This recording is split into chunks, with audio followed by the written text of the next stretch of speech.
Satu, dua, tiga. Assalamualaikum warahmatullahi wabarakatuh. Waalaikumsalam Waalaikumsalam warahmatullahi warahmatullahi wabarakatuh. wabarakatuh. Ya, selamat siang buat pada teman-teman semuanya. Kita hari ini kumpul akan membahas tentang bincang-bincang atau tentang podcast, tugas podcast ya kita tuh ya. Apa? Terus diskusi. Oh ya, atau diskusi untuk dengan tema tentang akuntabilitas. Jadi kita di sini satu orangnya sekitar 25 menit untuk menerangkan materinya. Ya, jadi nanti ada terbagi submateri, jadi ada 5 submateri. Jadi satu orang satu tema. Yang pertama temanya akuntabilitas, yaitu saya sendiri. Yang kedua yaitu temanya potret pelayanan publik di negeri ini, nanti Kak Tasmiati. Yang ketiga tantangan layanan publik, Kak Nurastini. Yang keempat strategi menghadapi hambatan layanan publik, nanti Kak Erma. Yang terakhir, kelima, layanan yang ideal bagi birokrasi Indonesia, yaitu Bang Sadam. Jadi nanti setiap orangnya membawakan tema-tema tersebut, Kak, dan nanti dikasih waktunya sekitar 25 menit satu orangnya, supaya bisa tercapai. Kita Ini diskusi. Ya, diskusi, tetapi yang kakak-kakak sendiri yang membawakan tema tersebut gitu. Ya. Jadi nanti bisa untuk menservirkan diskusinya, bisa nanti untuk bisa kalau untuk menerangkan gitu. Kak. Jadi biar lebih mudah nanti tak di-sharekan Kak. Mungkin pembukaannya cukup sekian dan kita akan langsung memulai ke pembahasan yang pertama. Nanti Assalamualaikum warahmatullahi wabarakatuh. Waalaikumsalam warahmatullahi wabarakatuh. Waalaikumsalam warahmatullahi wabarakatuh. Selamat siang teman-teman semuanya. Waalaikumsalam warahmatullahi wabarakatuh. Ya. Dan salam sejahtera bagi kita semua. Di sini saya akan menerangkan tentang akuntabilitas, gitu. Jadi yang pertama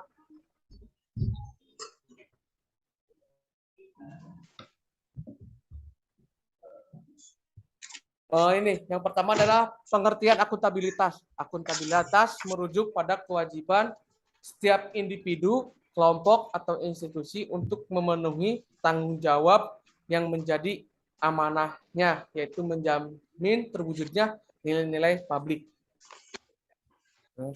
Kita sebagai PNS harus mempunyai akuntabilitas yang tepat ketika terjadi konflik kepentingan, tidak terlibat dalam politik praktis, melayani warga secara adil, dan berperilaku konsisten dalam menjalankan tugas dan fungsinya. Terus 5 aspek penting dalam akuntabilitas, Kak. Yang pertama, akuntabilitas adalah sebuah hubungan. Yang kedua, akuntabilitas adalah berorientasi pada hasil. Yang ketiga, akuntabilitas membutuhkan adanya laporan. Yang keempat, akuntabilitas memerlukan konsekuensi. Yang kelima, akuntabilitas memperbaiki kinerja.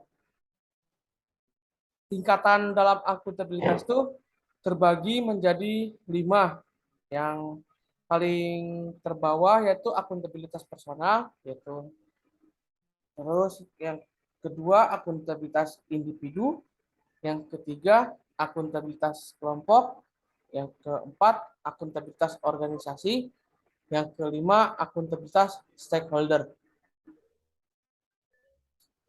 Lingkup akuntabilitas untuk dipertanggungjawabkan yaitu yang pertama pertanggungjawaban administrasi dan organisasi, yang kedua pertanggungjawaban legal, yang ketiga pertanggungjawaban politik, yang keempat pertanggungjawaban profesi, yang kelima pertanggungjawaban moral. Untuk di dimensi mekanisme akuntabilitas ada 5, yaitu yang pertama kejujuran dan hukum, yang kedua proses, yang ketiga program, yang keempat kebijakan, yang kelima finansial.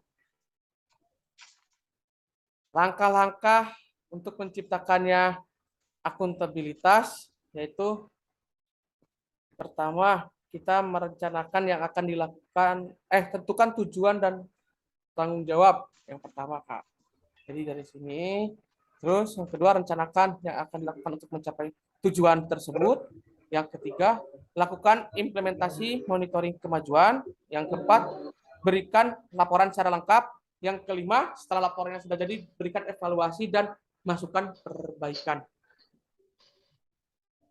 Terus, akuntabilitas dalam konteks yaitu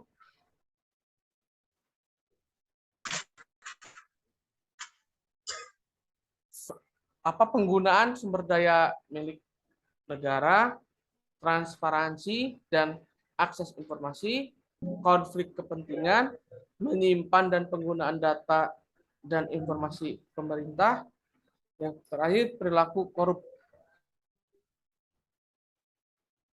Nilai-nilai dasar akuntabilitas dalam menciptakan lingkungan kerja yang akuntabel. Itu yang pertama, harus ada jiwa kepemimpinan. Terus yang kedua harus ada transparansi.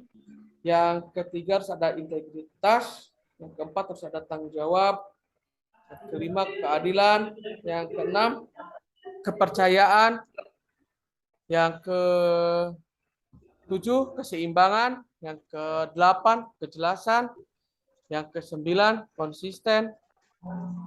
Yang terakhir profesional.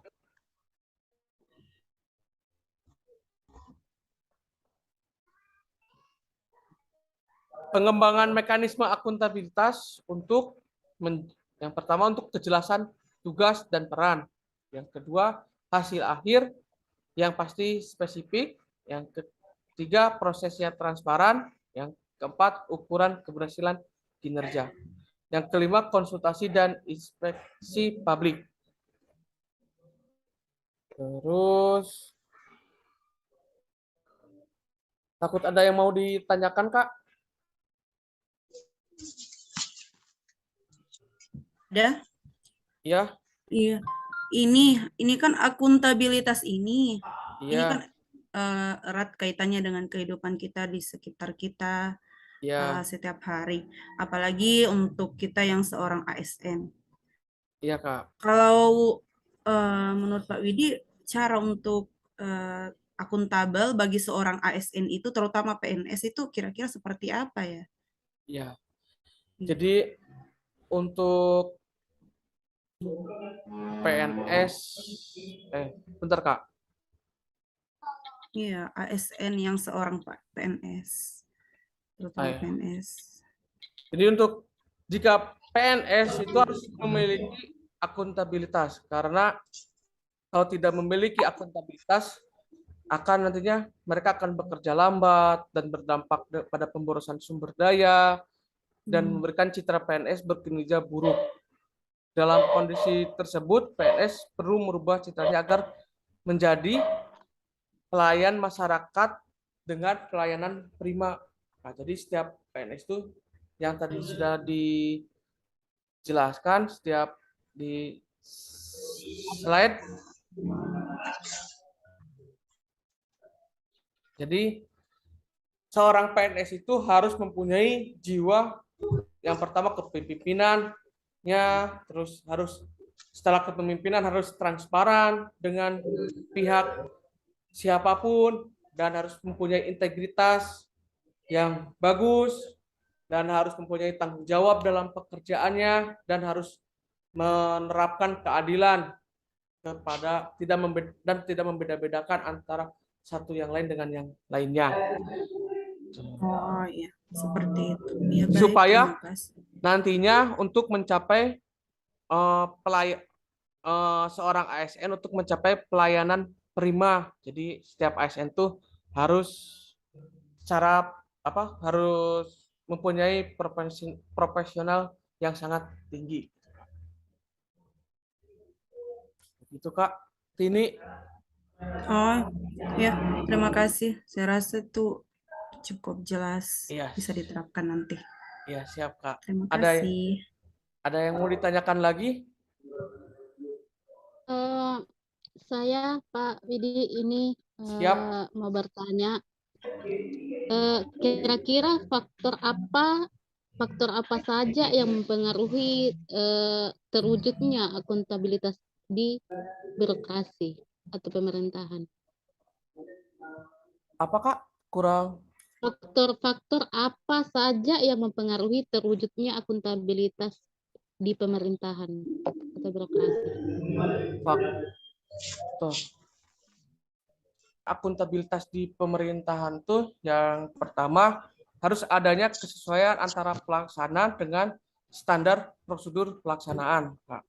Itu yang pertama. Terus yang kedua, adanya sanksi yang ditetapkan atas kesalahan atau kelalaian dalam pelaksanaan kegiatan.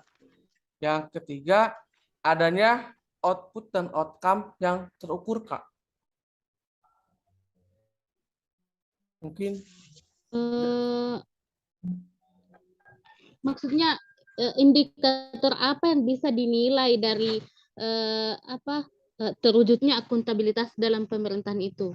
Apa yang bisa kita lihat bahwa di sebuah pemerintahan atau birokrasi itu sudah terwujud ini sikap akuntabel.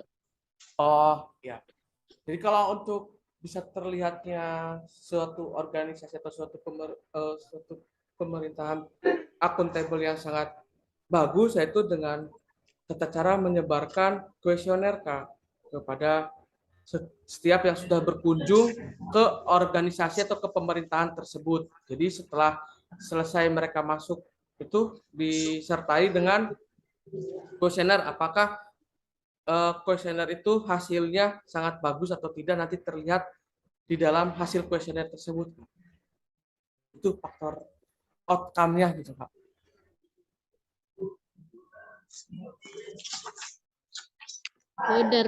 Dari segi umpan balik ya dari pengguna layanan seperti itu. Iya.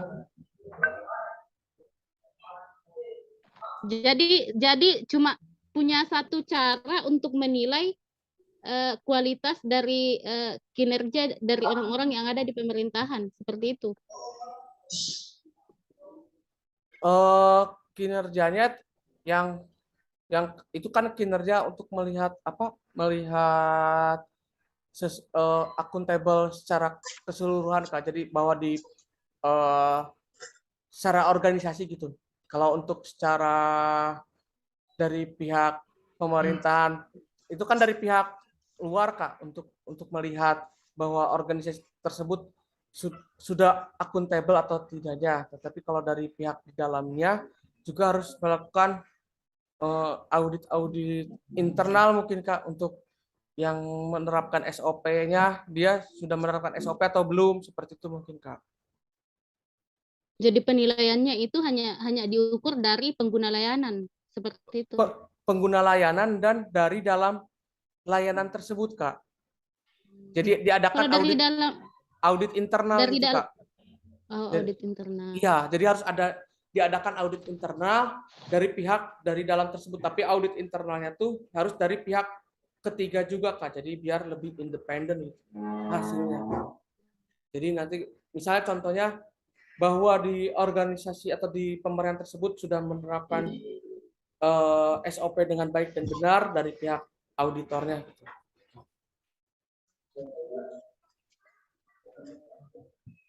Ya, terima kasih, Pak. Ya, ada yang mau ditanyakan lagi, Kak?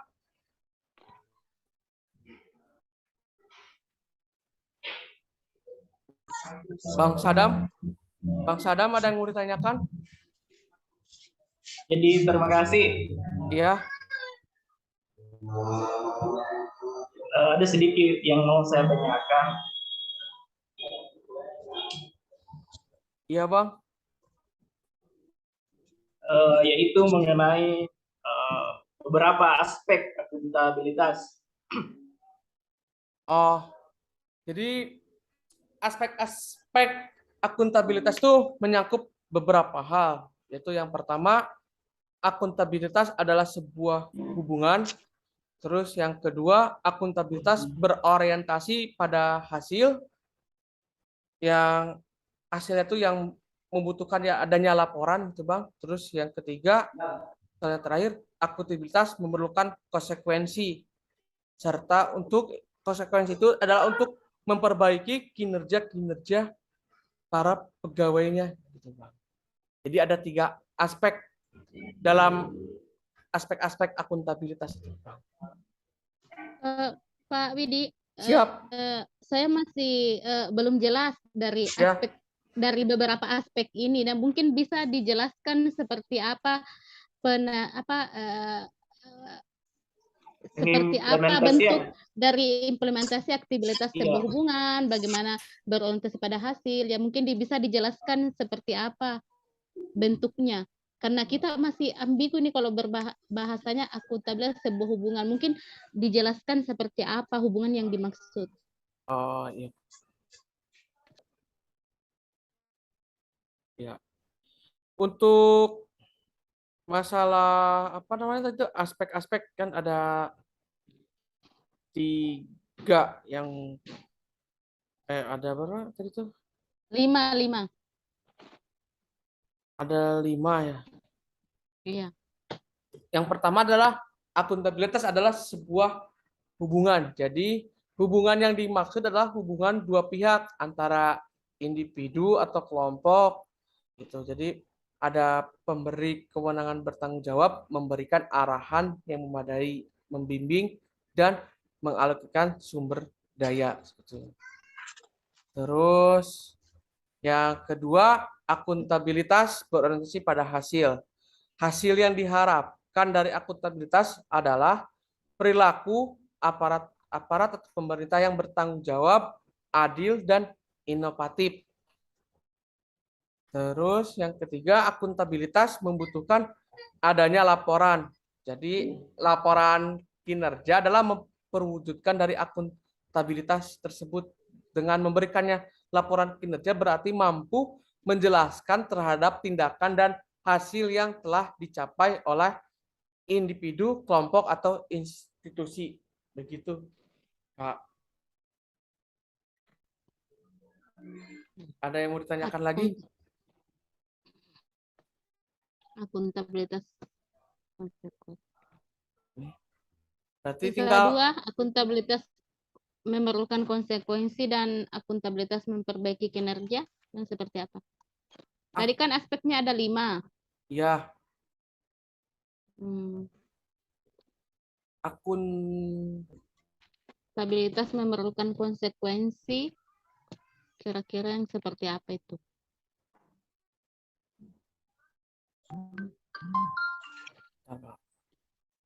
saya 3. Ya. Untuk akuntabilitas memerlukan konsekuensi itu adalah untuk menunjukkan tanggung jawab, dan tanggung jawab itu menghasilkan konsekuensi tersebut dapat berupa penghargaan atau sanksi, Kak. Seperti itu. Jadi akuntabilitas memiliki dimensi konsekuensi itu, misal kebiasaan buruk terlambat hadir di tempat kerja. Nah, terus nanti konsekuensinya dia tuh akan dikurangi intensifnya seperti itu, Kak. Terus akuntabilitas Insentif. ya.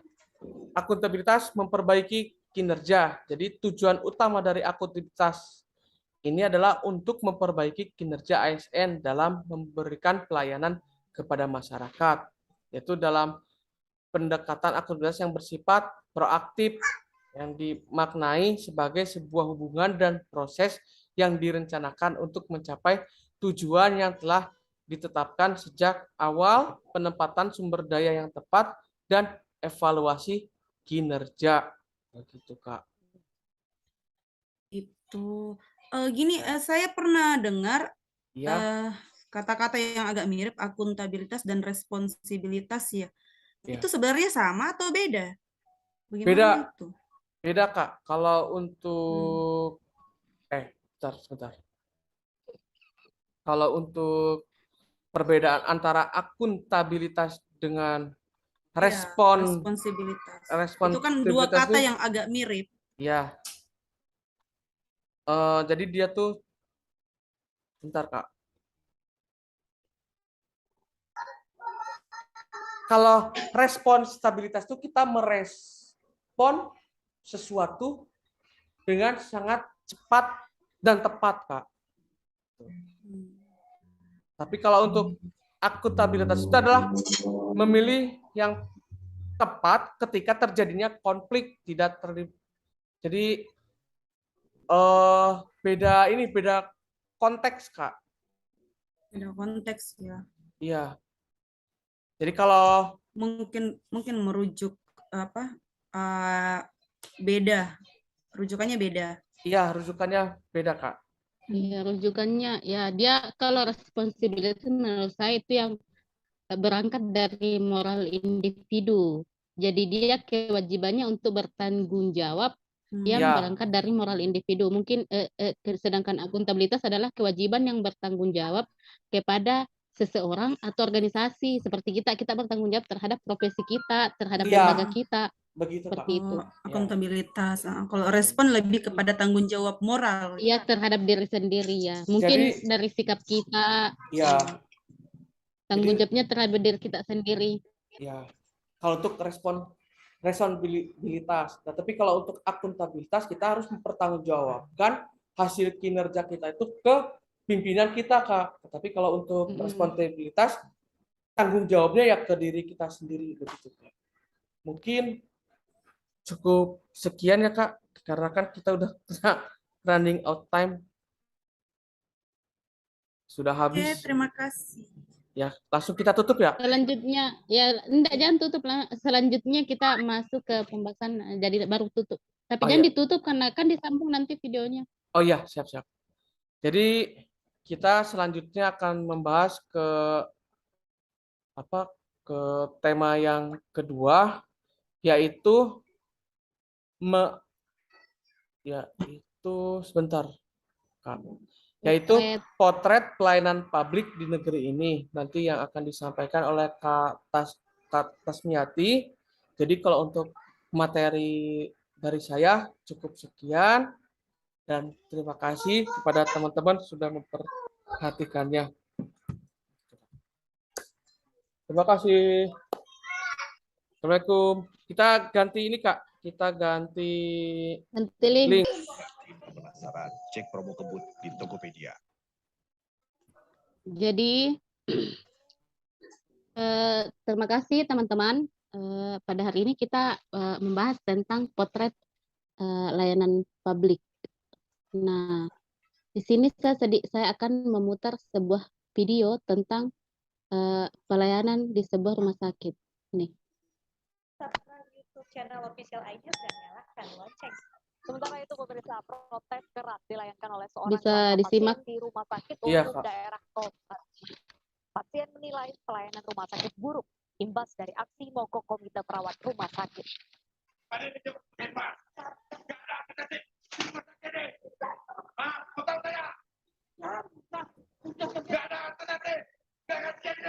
Jadi Mengamuk di RSUD Kota Dumai Selasa kemarin karena kecewa dengan pelayanan pihak rumah sakit.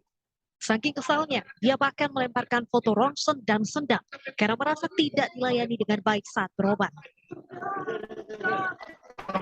ya cukup ya, sudah bisa ditangkap, Iya, sudah bisa ditangkap iya, Kak. terkait berita, atau masih mau dilanjut diputar, atau sudah bisa Sudah bisa menilai ditangkap seperti pesannya. apa? Ya, sudah bisa tangkap pesannya. Ya. Oke. Nah, kita lihat bagaimana kondisi pelayanan publik di negeri ini. Sudah banyak berita yang di televisi, di media sosial, buruknya potret layanan publik di Indonesia. Nah, saya ingin bertanya kepada teman-teman, menurut teman-teman, seperti berdasarkan pengalaman teman-teman ya, bagaimana potret pelayanan publik di negeri ini? Menurut teman-teman, apakah sesuai dengan standar atau belum? Nah, bisa mungkin diceritakan pengalamannya seperti apa, pernah jadi penerima layanan, atau pernah merasakan buruknya pelayanan di birokrasi di salah satu instansi yang pernah teman-teman datangi. Nah, mungkin bisa dimulai dari Pak Widi mungkin. Oh ya, siap.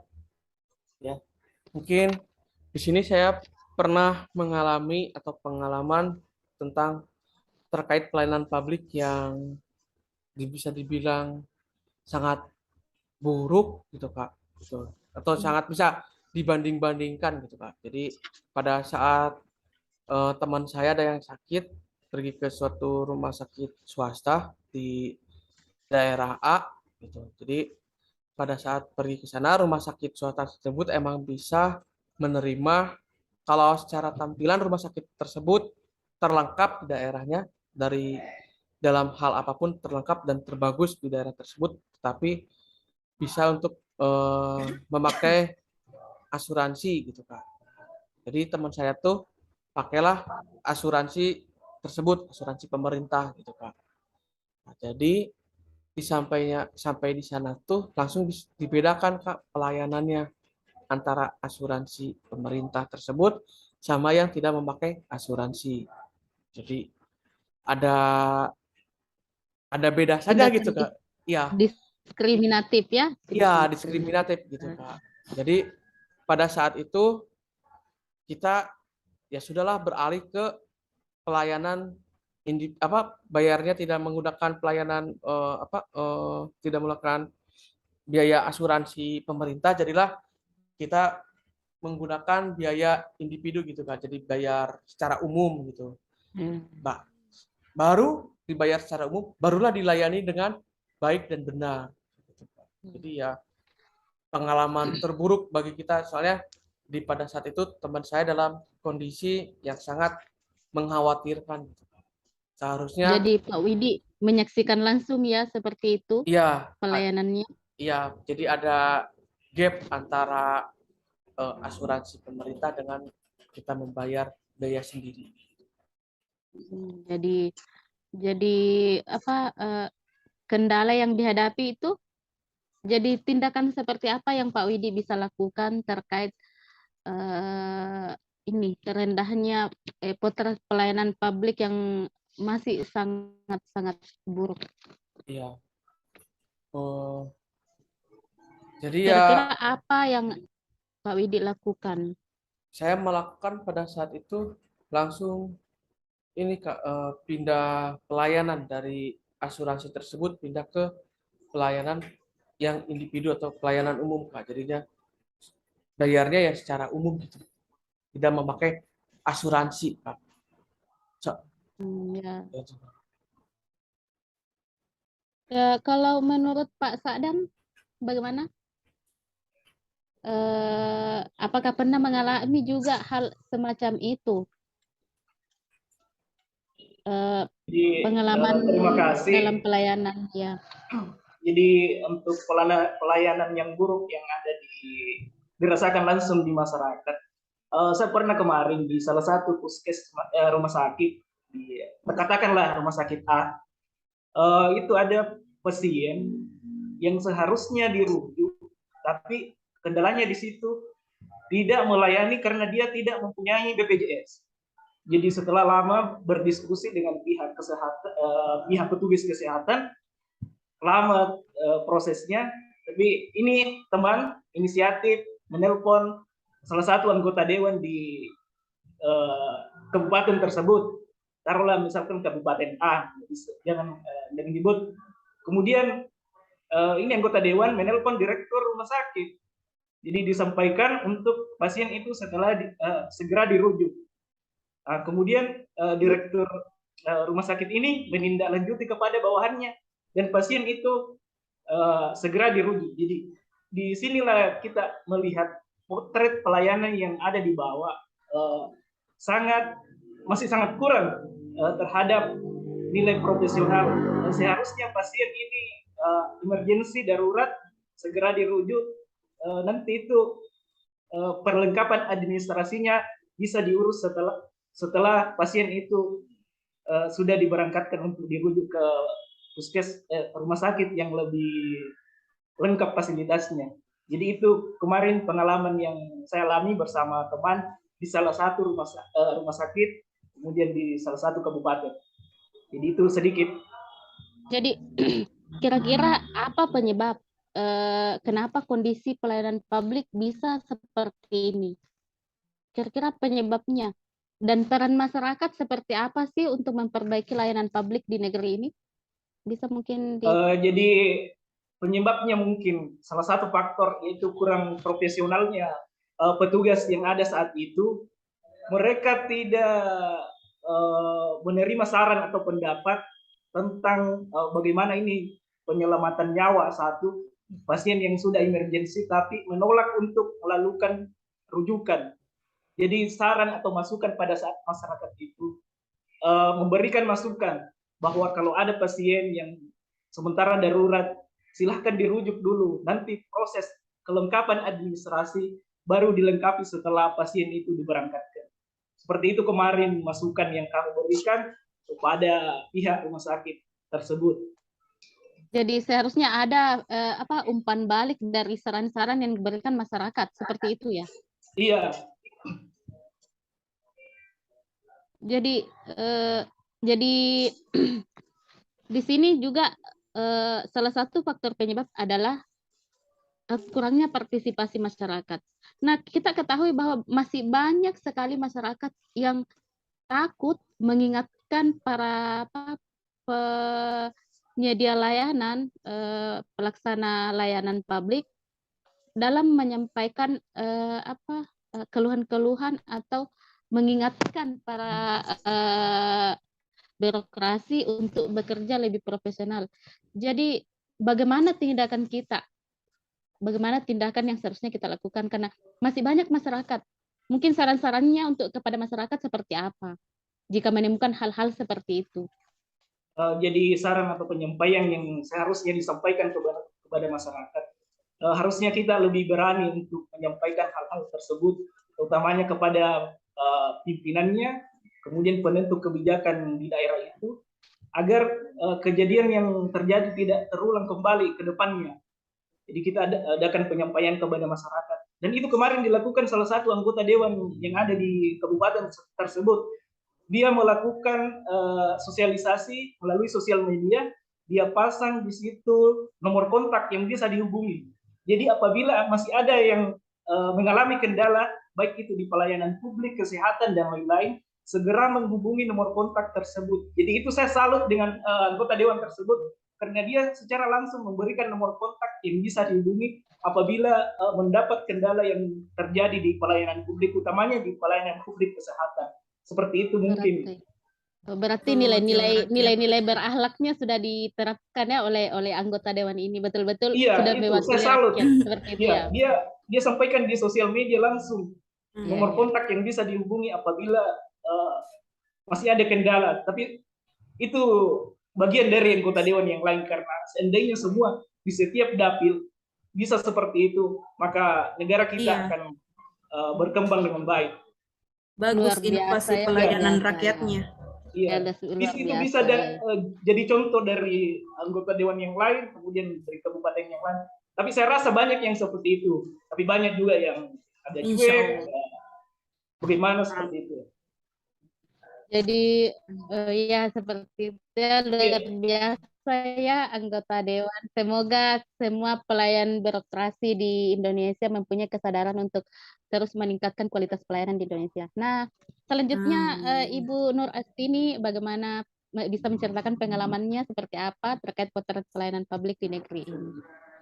Kalau saya dulu pernah mengalami pengalaman bukan di provinsi ini, di provinsi sebelah, provinsi tetangga, dalam pengurusan KTP, karena kebetulan kan saya pindah domisili. Setelah menikah pindah domisili, ya. Banyak keluhan yang terjadi. Oh, sangat. Pengurusan KTP. Pindah domisili ke sana, terus saya rasa kan sekarang serba online ya pengurusannya. Serba online seharusnya, apalagi masa pandemi kemarin. Serba online.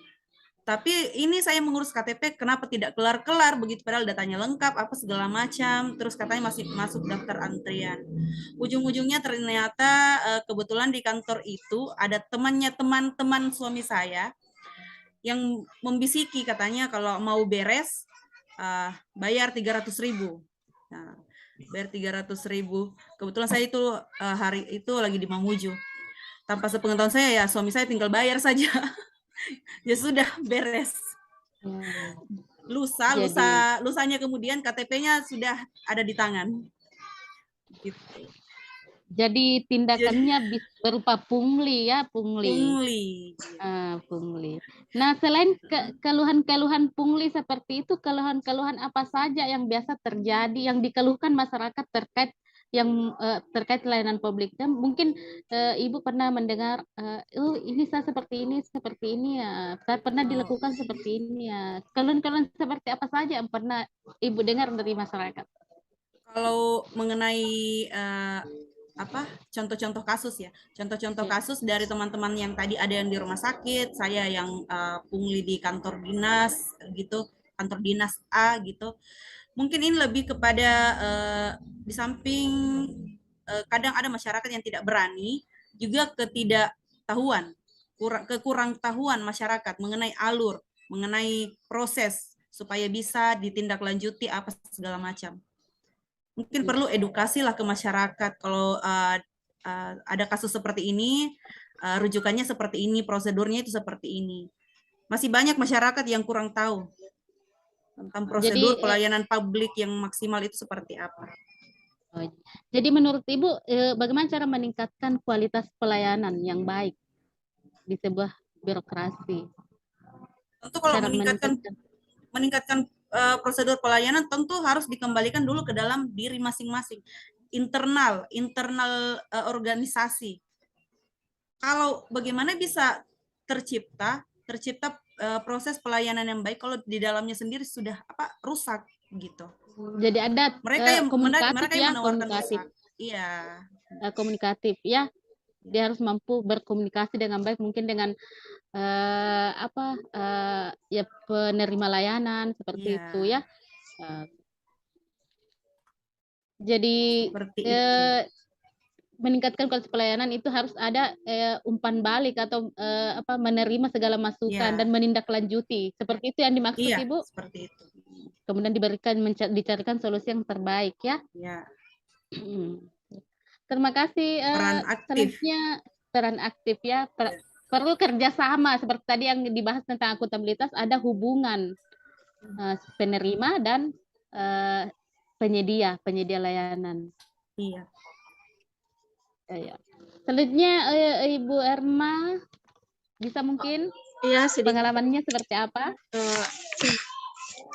Kalau dari saya pengalamannya ada juga seperti tadi dengan Ibu Tasmia, Ibu Nurastini, tapi kan intinya itu kayak memberikan gratifikasi, kan tanda terima kasih jadi cepat selesai. Terus yang kedua itu pengalamannya yang bersangkutan dengan orang dalam. Jadi kita kan sebagai penerima pelayanan biasanya itu biasa dipercepat kalau ada orang dalamnya. Jadi kan merugikan orang lain. Ya. Nepotisme. Iya, seperti itu. Jadi menguntungkan bagi yang punya orang dalam tuh. Jadi misalnya dia pelayanannya cepat, meskipun pakai antrian, kayak masalahnya sih kayak pakai antrian begitu kayak tidak berguna aja. Itu sih pengalaman saya. Iya, tidak berguna itu antrian. Jadi kira-kira menurut Ibu Erma kendala atau hambatan apa yang bisa menjadi faktor penghambat dalam pelaksanaan pelayanan publik? Kalau faktor dari segi apanya? Kira-kira faktor penyebabnya, hambatannya apa sih? Tidak adanya transparansi salah satunya. Terus tidak adanya juga kayak sistemnya yang amburadul begitu. Jadi kurang pengawasan seperti itu. Jadi dia tidak pengawasannya tidak pengawasan ketat, kemudian sistemnya juga tidak terstruktur. jadi maksudnya seenaknya Berarti saja, tidak konsisten itu sistem pelayanannya. Ya, sistem yang tidak sesuai, mungkin maksud di sini adalah sumber daya alamnya atau sumber daya sumber daya manusianya. manusianya yang tidak Oh, ya. ah, Kompeten. iya, seperti itu. Ya, kurang kompeten ya, seperti itu. Iya, kurang kompeten. Jadi kira-kira dampaknya pelayanan publik yang buruk itu bisa mempengaruhi apa? Seperti apa dampak pelayanan publik yang buruk itu? Ya, dampaknya sih Kira-kira semua bisa berdampak, apalagi kita kan sebagai penerima pelayanan publik sangat berdampak ya. Apalagi kalau misalnya kayak begitu kan, sistem dari rumah sakit begitu, ada yang kayak begitu Nabil sebutkan sadam, yang gawat, jadi begitu lagi teranu lagi tuh. Misalnya yang gawat dikesampingkan kayak Widi juga begitu. Jadi intinya merugikan semua pihak. jadi mengikis kepercayaan publik ya Iya. terhadap pelayanan. Oh, ternyata seperti itu. Mengikis kepercayaan dan bisa menimbulkan kemarahan publik. Iya. Jadi teman-teman mungkin bisa ada yang mau menyimpulkan apa yang harus dilakukan terkait potret pelayanan publik di negeri ini yang masih sangat-sangat buruk, dan kira-kira apa yang harus kita lakukan sebagai seorang ASN untuk memperbaiki ini? Dimulai dari Kalau saya siapa? sih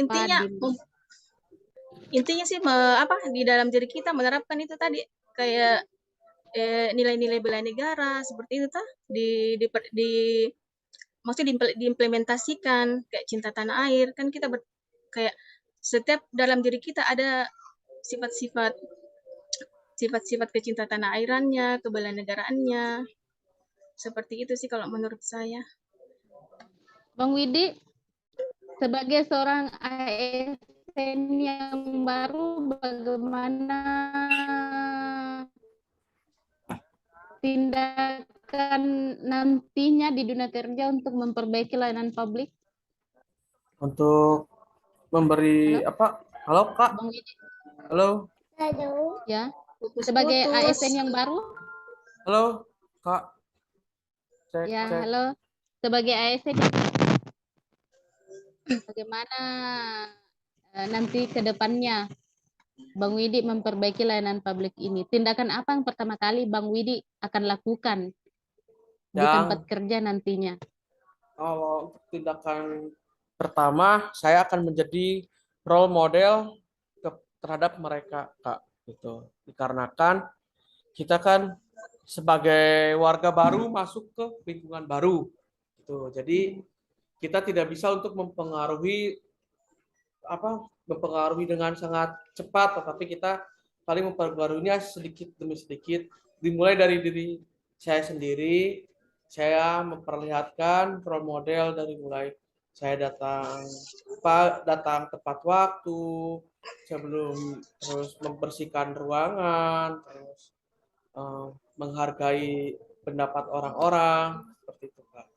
Jadi sebelum mempengaruhi ke orang lain, saya akan menjadi role model terlebih Dimulai dahulu. dari diri sendiri ya. Di Untuk lingkungan diri sendiri, di lingkungan baru saya ini, gitu, Pak. Terima kasih teman-teman. Semoga kita bisa menjadi role model untuk memperbaiki kinerja pelayanan di unit kerja masing-masing. Amin. Ya, selanjutnya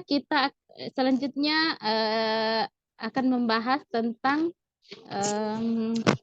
tantangan layanan publik ya, yang akan dibahas siapa? Ibu Nur Astini. Siapa yang akan membahas? Ibu Nur Astini. Oke, kita lanjut ke materi pokok bahasan tentang tantangan layanan publik. Terima kasih. Mungkin masih ada waktu? Kayaknya ini masih ada waktu deh, Kak. Mas? Tapi nggak tahu, Kak. Tunggu, pakai timer kayaknya bagus di. Iya. Ini nggak tahu berapa menit lagi, tapi berhenti dulu aja lah, biar cari aman saja, Kak.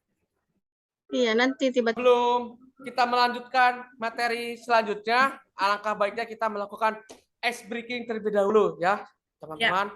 Kita ice breakingnya di tempat duduk masing-masing saja, tuh, Kak. Ini saya sudah ada videonya, kita mainnya sekitar 2 menit ya, Kak. Oke, kita mulai. Oke, di tempat duduk ya.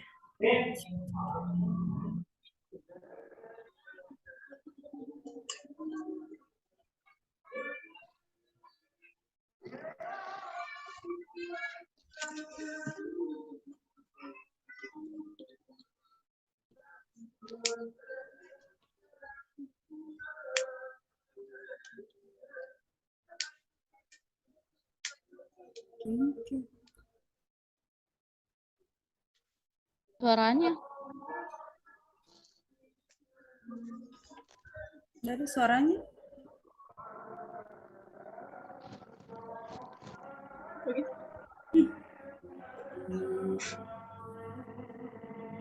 Kok suaranya nggak ada?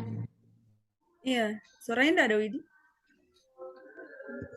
Suaranya ada nggak? Nggak Nggak ada, makanya saya tanya apa ini?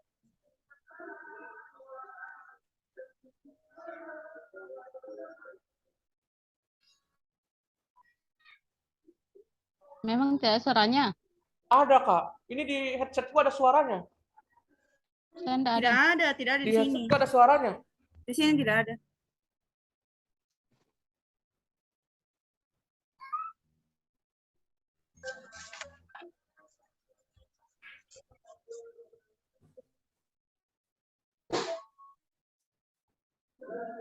Oke. Oke, cukup sekian. Break. Azan. Ya. Kita break dulu. Teman sekalian, kita lanjut pembahasan yang merupakan bagian dari akuntabilitas ya, tentang tantangan pelayanan publik. Sebagaimana kita ketahui kalau kondisi pelayanan publik di Indonesia saat ini masih sangat buruk karena masih diwarnai dengan praktik kolusi, korupsi, dan nepotisme dalam pelayanan publik. Juga masih diperparah dengan kurangnya partisipasi masyarakat dalam mengingatkan para birokrasi untuk bekerja lebih profesional lagi. Jadi ini merupakan tantangan tersendiri, terutama untuk kita yang seorang ASN.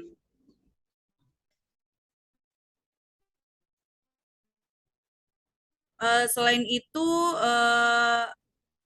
rendahnya kepatuhan standar pelayanan terhadap publik juga mengakibatkan rendahnya mutu kualitas pelayanan. Cepat atau lambat, hal ini pasti akan mengikis kepercayaan publik terhadap pemerintah. Tentunya kalau kepercayaan publik yang menurun ini tentu berkolerasi lurus terhadap terhambatnya pertumbuhan investasi. Jadi ini juga merupakan sebuah tantangan. Kalau dilihat dari sisi pola penyelenggaranya, pelayanan publik di Indonesia masih memiliki beberapa kelemahan, di antaranya ya kurang responsif, kurang informatif, kurang koordinasi, terlalu birokratis, atau kurang mau mendengar keluhan atau saran atau aspirasi masyarakat. Hal ini mungkin yang sering terjadi di sekitar kita, di lingkungan kita, atau di unit-unit pemerintahan ya. Baik, mungkin kita bisa diskusi, mungkin dari beberapa teman-teman ada tanggapan-tanggapan atau mungkin pengalaman-pengalaman mengenai tantangan tersendiri dalam melakukan pelayanan publik. Apalagi kita bekerja saat ini bekerja di tempat pelayanan publik juga, pelayanan masyarakat di bidang kesehatan. Dari teman-teman tersendiri mungkin ada tantangan-tantangan tersendiri dalam melakukan tugas sebagai seorang ASN. Mungkin dari Pak Widi, mungkin ada pengalamannya menghadapi masyarakat dalam melakukan pelayanan. Mungkin kalau kegiatan di lapangan, melakukan penyuluhan itu seperti apa, tantangannya seperti apa. Dari orang-orang, atau dari lokasinya kah dalam melakukan pelayanan publiknya. Iya. Ya, terima kasih Ibu Nurastini sudah memberikan kesempatan kepada saya. Mungkin untuk layanan apa tadi namanya, layanan tentang publik, tantangan yang sangat tantangan untuk ke pelayanan publik tuh yang berasa ya saya sendiri yang sangat besar. Nah, dikarenakan saya bukan asal daerah dari Mamuju, saya dari luar Mamuju masuk ke Mamuju dengan karakter, terus karakteristik orang berbeda, bahasa berbeda, semuanya yang sangat berbeda gitu. Jadi saya harus menyesuaikan 360 derajat menyesuaikan dengan keadaan Mamuju, Kak. Seperti itu. Jadi Hmm. tantangannya yang saya alami saat ini ya sangat besar dikarenakan ya saya dari luar Pulau Sulawesi datang ke Mamuju gitu, Kak. Jadi ya saya membawa prinsip di mana saya duduk ya saya harus mengikuti semua peraturan yang ada di daerah tersebut, Kak. Jadi saya Iya. harus mengikuti adat istiadat sana seperti itu, menyesuaikan lah, Kak, sisanya. Kalau baik, jadi istilahnya di mana kaki berpijak di situ Iya, langit dijunjung ya. iya, menurut Eh, peribahasanya. Jadi kalau tantangan melakukan pelayanan publik sendiri di tempat kerjanya, Pak Widi seperti apa? Mungkin ada perbedaan kan mengenai logat, bahasa apa segala macam. Itu tentang tersendiri dari masyarakat itu gimana? Karena Kak, mayoritas di sana kalau tempat kerjanya kan suku apa ya? suku Kalumpang mungkin ya, Kak. Kalau Oh iya. ya, kalau untuk secara bahasa mungkin kalau misalnya tidak bisa ya dipergerak apa dikasih gerakan-gerakan yang dimengerti sama mereka juga begitu, Kak. Jadi ya mencari solusi-solusi yang ada saja sih, Kak, yang di lapangan. Iya. Iya, seperti terima kasih Pak Widi atas Iya, berbagi pengalaman mungkin di tempat pelayanan.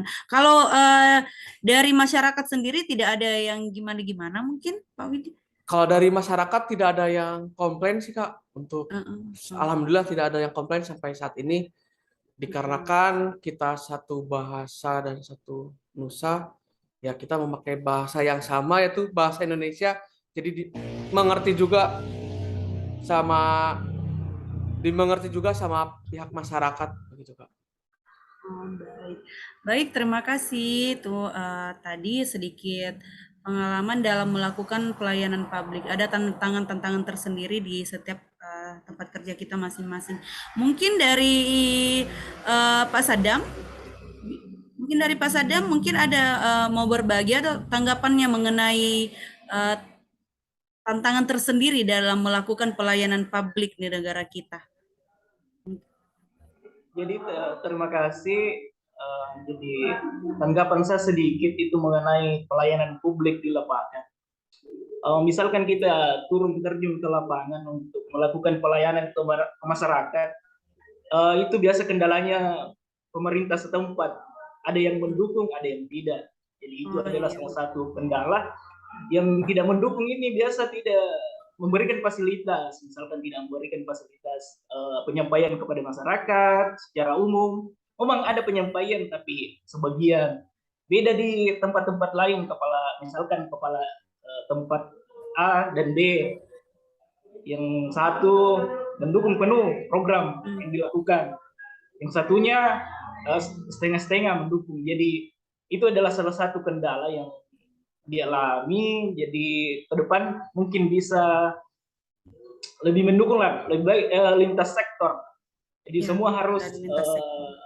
bekerja sama untuk melakukan pelayanan demi kemajuan kesejahteraan masyarakat. Seperti itu gambaran sedikit kendalanya. Kendala. Jadi pentingnya peran pemerintah ya. Iya.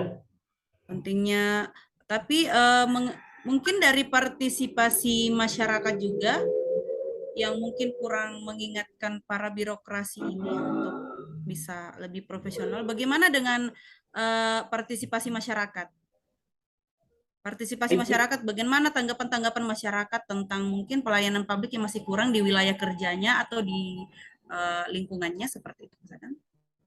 Iya, itu juga ada beberapa keluhan dari masyarakat mengenai kenapa kita jarang dikunjungi, utamanya kayak fasilitas kesehatan jarang dikunjungi seperti itu biasa keluhan, tapi itu kan merupakan evaluasi ke depan bagaimana kita dapat mensejahterakan masyarakat secara umum, bukan dipilih-pilih misalkan desa ini secara umum lah ke depan untuk kemajuan rakyat Indonesia.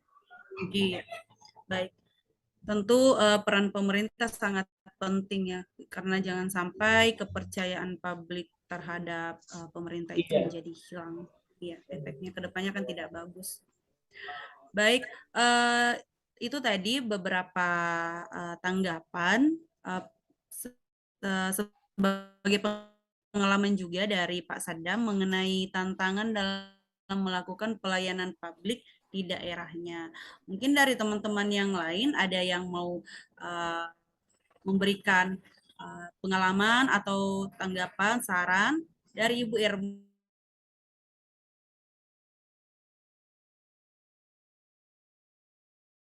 Mungkin perawat dalam memberikan pelayanan. Kalau biasanya di tempat saya itu biasa masyarakatnya yang kurang peduli. Apalagi kan kita sebagai pendatang bukan tempatnya kita, jadi kita biasanya kurang berani. Kemudian tidak didukungnya dari berbagai sektor, misalnya kayak Pak Desanya mungkin bisa kan, kalau misalnya dia kan biasa tidak mendengar kita yang bicara begini, tidak mendengar karena mungkin pikirannya oh dia pendatang ya, jadi begitu. Jadi saya tuh maunya kalau dari adanya kerjasama dari lintas sektor, kayak misalnya Pak Desanya, kalau bisa dibantulah kami dalam memberikan edukasi seperti itu. Nah, terus kalau bisa juga kerjasamanya lah, karena kalau kita kan sebagai pendatang biasa masyarakat itu masih kurang percaya sama kita. Seperti itu kalau saya. Oh iya, baik. Itu merupakan tantangan-tantangan ya dari tempat kerjanya Ibu Irma. Jadi pentingnya juga peran Pak Desa selaku pemerintah lah secara umum ya. Baik, terima kasih Bu Irma, pengalamannya cukup bagus. Semoga, tapi bagaimana mengenai ini, apa mungkin istilahnya bukan dari kita gitu yang jemput bola dalam melakukan pelayanan publik atau bagaimana? Mungkin turut serta dalam melakukan upaya promotif bersama nakes-nakes yang lain di lapangan? Ya, biasanya juga kami sering melakukan seperti itu. Misalnya kalau kami turun lapangan atau ada kegiatan-kegiatan program, biasanya diselingi seperti itu, edukasi-edukasi. Jadi kita sudah melakukan yang semampu kita, ya itu selagi tergantung dari masyarakatnya, setidaknya kita sudah melakukan.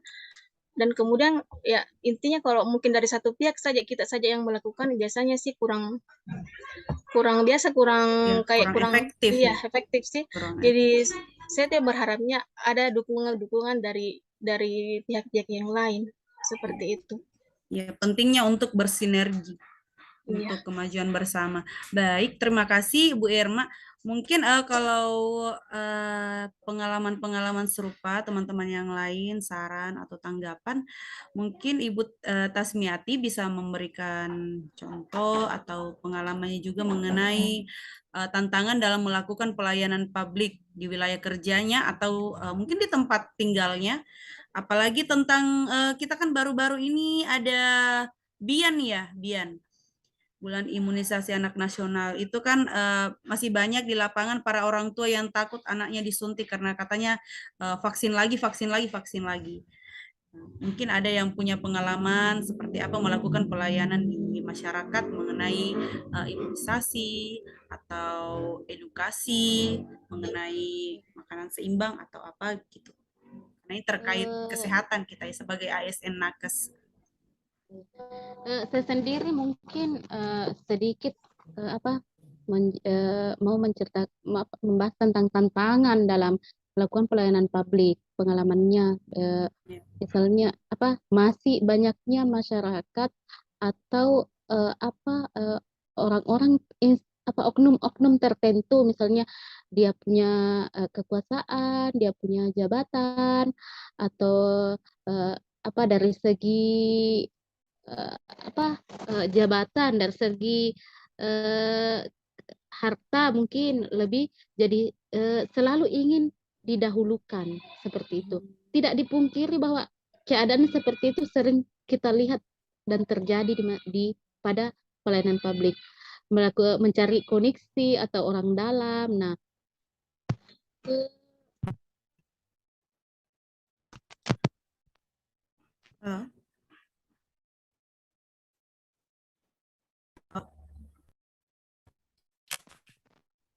Terputus, Kak. Halo? Kak Ati. Kak Ati. ya, Diulangi, Kak. Terputus suaranya. Terputus. oh iya, ya. Bagaimana kita sering melihat ya, masyarakat atau oknum tertentu yang memanfaatkan jabatannya, yang memanfaatkan ekonominya, faktor ekonominya yang lumayan atau dikenal masyarakat, melakukan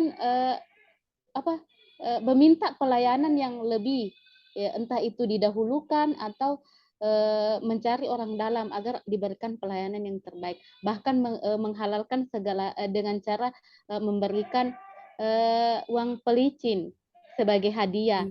Nah, bagaimana kira-kira apa yang harus kita lakukan ketika melihat orang seperti itu? Nah, sementara kita adalah warga kecil yang jangankan untuk bertemu dengan orang-orang seperti itu, berbicara kepada beliau pun mungkin kita masih segan. Jadi kira-kira solusi yang terbaik untuk kita sebagai masyarakat kecil yang harus dilakukan itu seperti apa?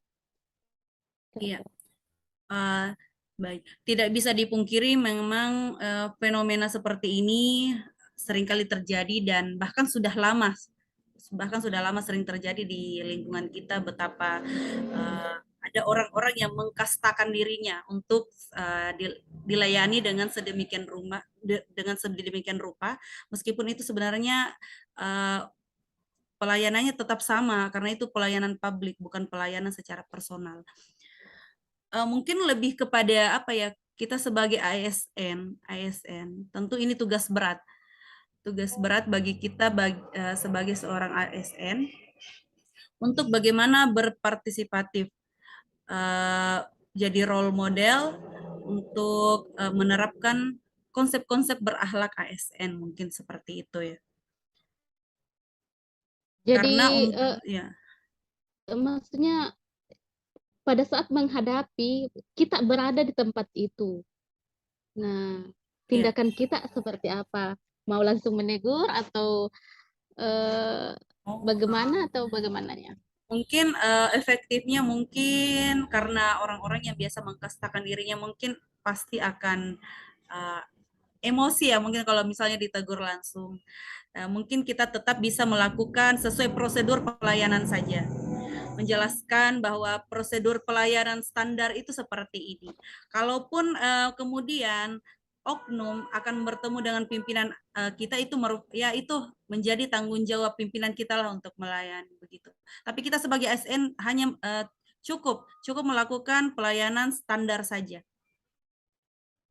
Pelayanan prima pada semua karena konsepnya pelayanan publik. Jadi itu bisa dikatakan masyarakat dianggap kurang partisipatif dong dalam melihat hal seperti itu. Kurang partisipatif, kurang tahu mungkin mengenai alurnya seperti apa. Alurnya harusnya seperti ini, kita ikut prosedur apa, tapi tetap memaksakan bahwa saya mau cepat, lebih kepada mental pribadi, seorang itu.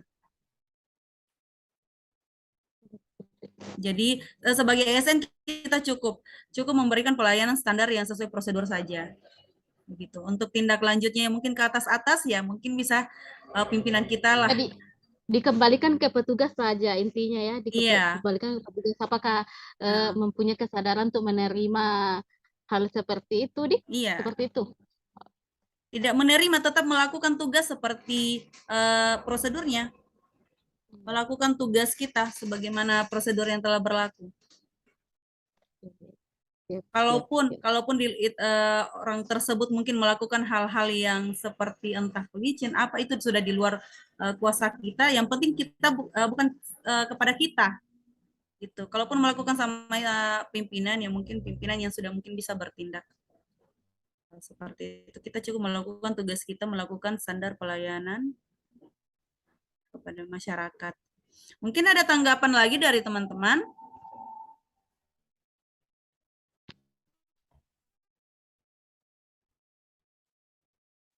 Halo? Halo teman-teman, bagaimana? Iya. Halo, hai, halo, hai. Ya. Oke, bagaimana? Halo. Ini sepertinya sinyal saya Jadi terganggu.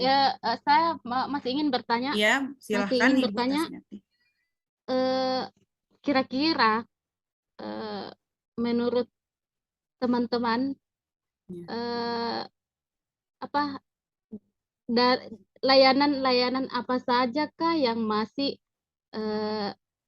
dianggap belum stabil atau belum memenuhi standar pelayanan yang baik? Mungkin pada pelayanan instansi apa, terkait pelayanan apa, seperti itu. Menurut teman-teman, mungkin teman-teman bisa memberikan solusi, maksudnya tanggapan atau memberikan jawaban dari ini layanan. Baik, teman-teman. Sebelum ke layanan mungkin apa? Jadi mempercontohkan pelayanan apa yang buruk dan baik itu Pak, atau yang buruk saja? Iya. Maksudnya mungkin instansi atau pelayanan dari segi apa saja, misalnya pada saat mengurus administrasi kah, pelayanan dalam pelayanan kesehatan kah, pelayanan dalam birokrasi, yang teman-teman anggap masih sangat buruk pelayanan publiknya, seperti apa, dari instansi mana? Kalau Pengurusan apa? nama instansinya mending jangan disebut.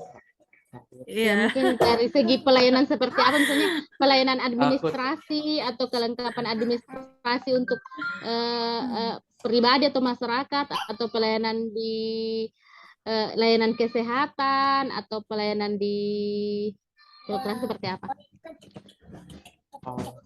Ya. Kalau mungkin Pak Widi mungkin ada pengalaman. Iya. Pelayanan yang pertama yang harus diperbaiki itu, yang pertama itu adalah pelayanan tentang kesehatan. Tentang kesehatan, Kak. Jadi pelayanan tentang kesehatan itu adalah paling dasar yang harus segera diperbaiki dari paling bawah sampai paling atas. Maksudnya paling bawah itu dari mulai kelas posyandu atau poskesdes sampai ke atasnya. Jadi pelayanan di bawah kayak seperti poskesdes, posyandu atau puskesmas itu sudah lengkap. Jadi kesenjangannya tidak terlalu jauh gitu Pak. Jadi masyarakat tuh hanya sampai puskesmas saja udah selesai. Tidak usah lagi ada rujukan ke rumah sakit yang lebih besar. Jadi rujukan ke rumah sakit yang besar tuh hanya sebatas untuk operasi saja gitu Pak. Jadi kan kalau sekarang kan kebanyakannya kan banyak puskesmas yang belum memadai dalam segi hal apapun gitu.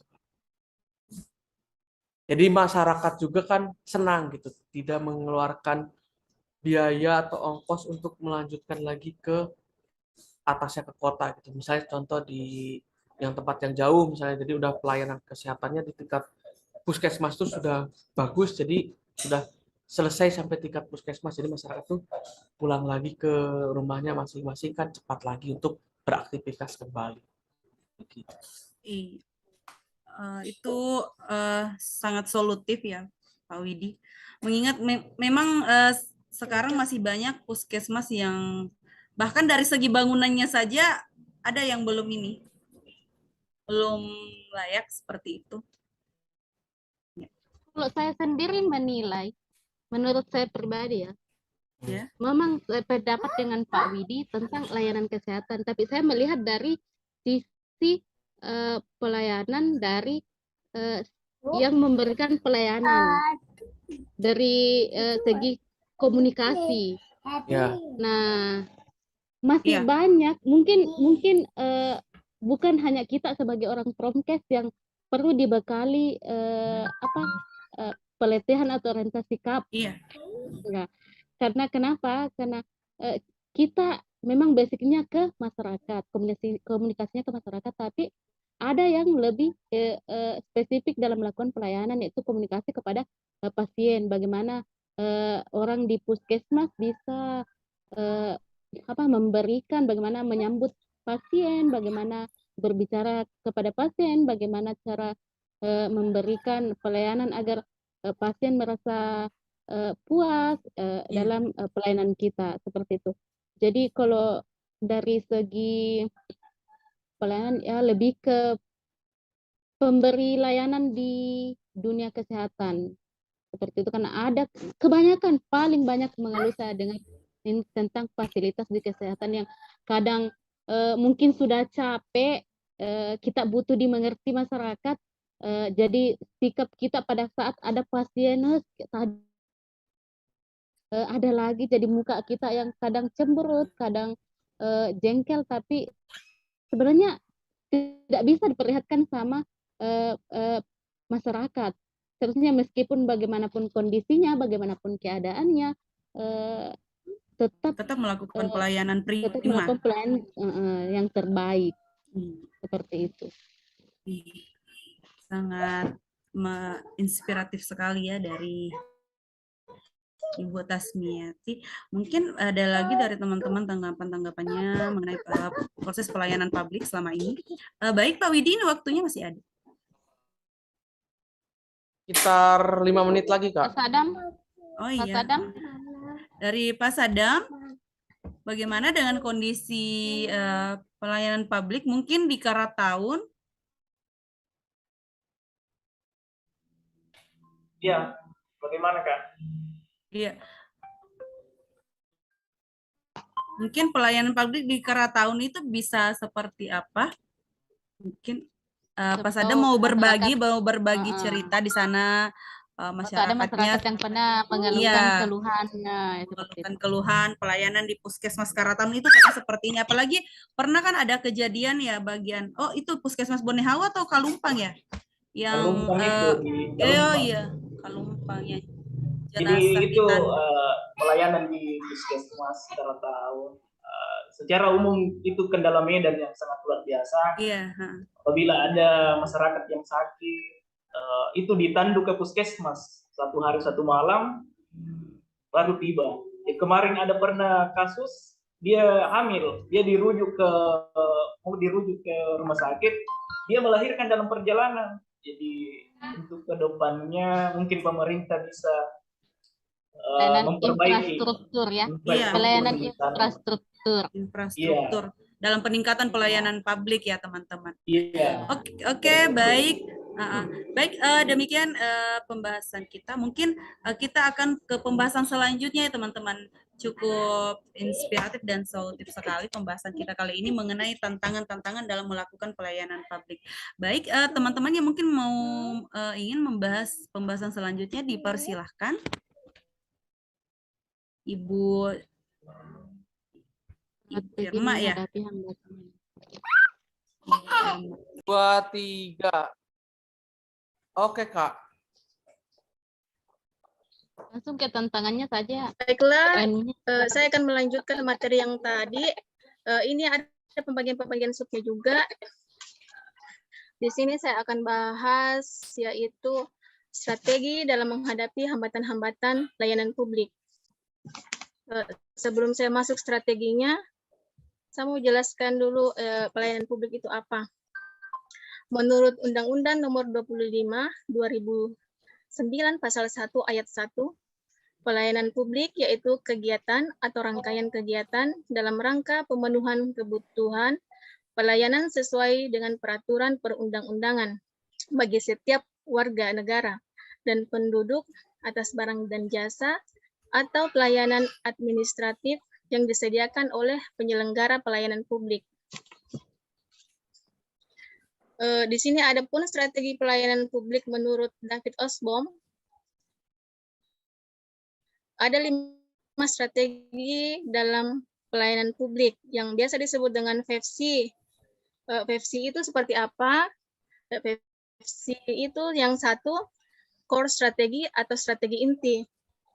Strategi inti di sini menjelaskan bahwa dalam setiap instansi atau setiap dalam pelayanan publik itu harus memiliki tujuan atau visi dan misi yang jelas dalam suatu pelayanan publik atau dalam suatu pemerintahan.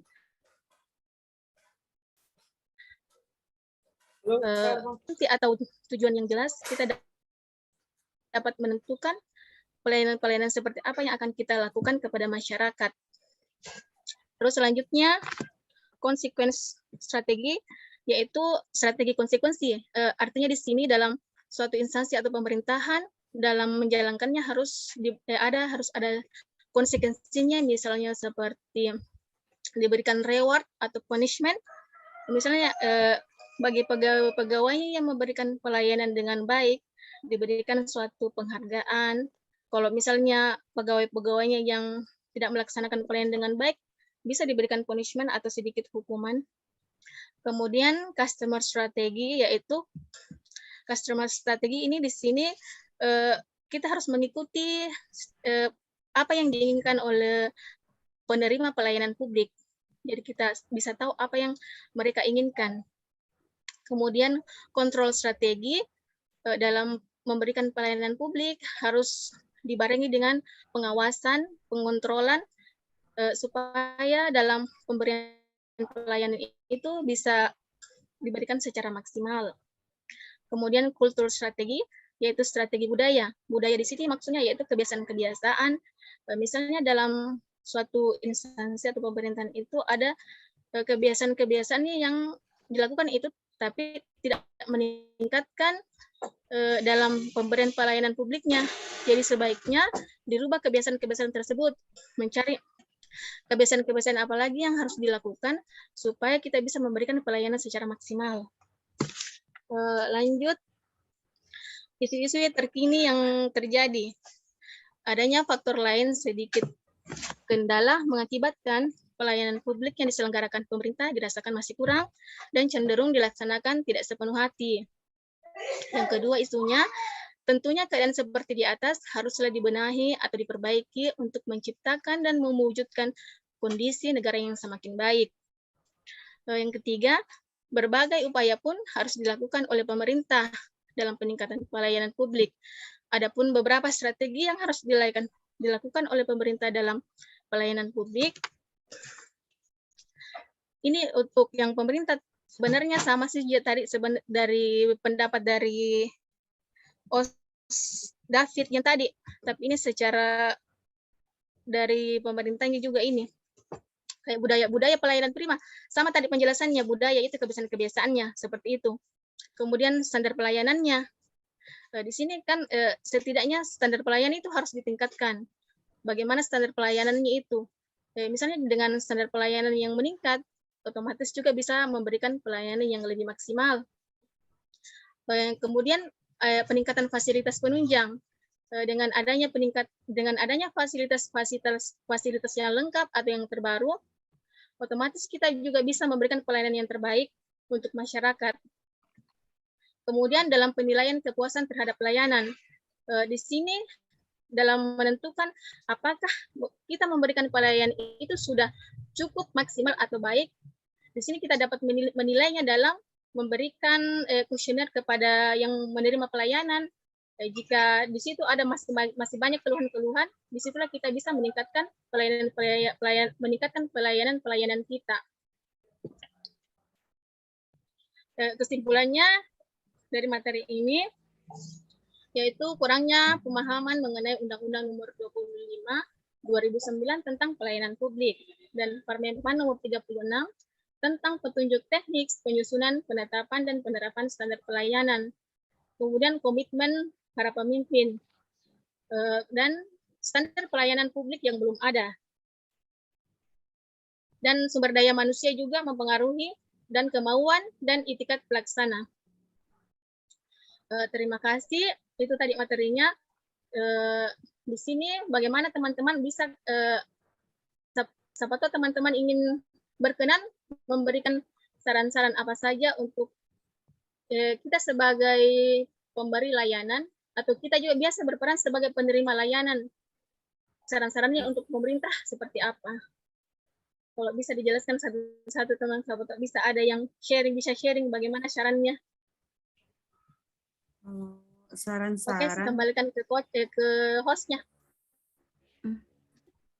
Hostnya, oh ya Kak. Langsung saja diskusi mungkin ya. Ya, langsung diskusi aja Kak, langsung. Iya. Mengenai standar pelayanan, sebenarnya idealnya sebuah standar pelayanan itu kira-kira seperti yang bagaimana ya? Idealnya.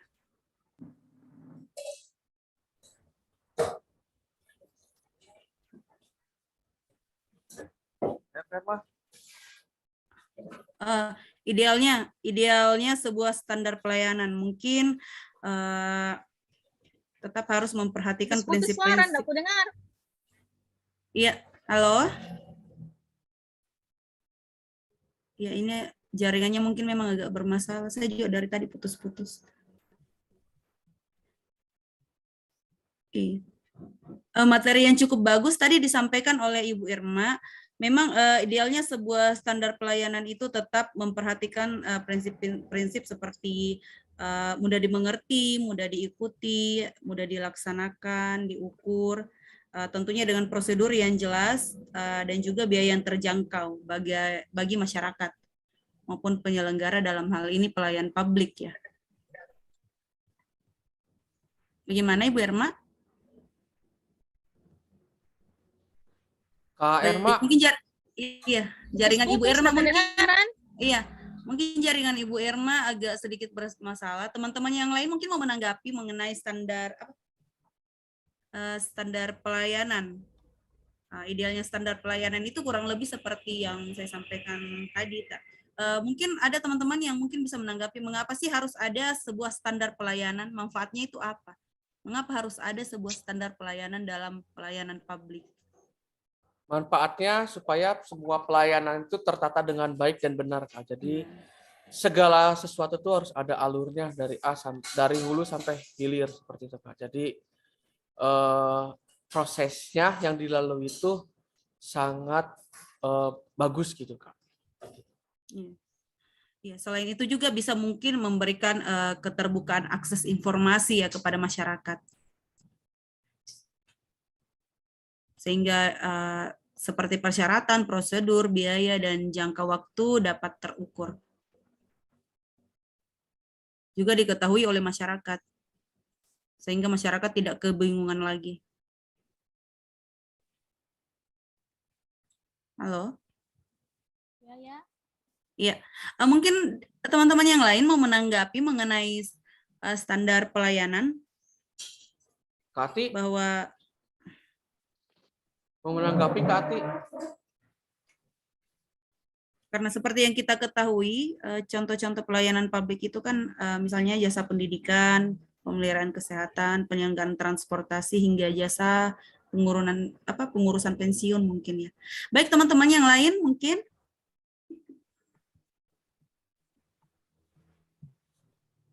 Dari Pak Sadam, Ibu Irma mungkin jaringannya sudah bagus, Ibu Tasmiati. Mungkin ada ide-ide solutif, inspiratif.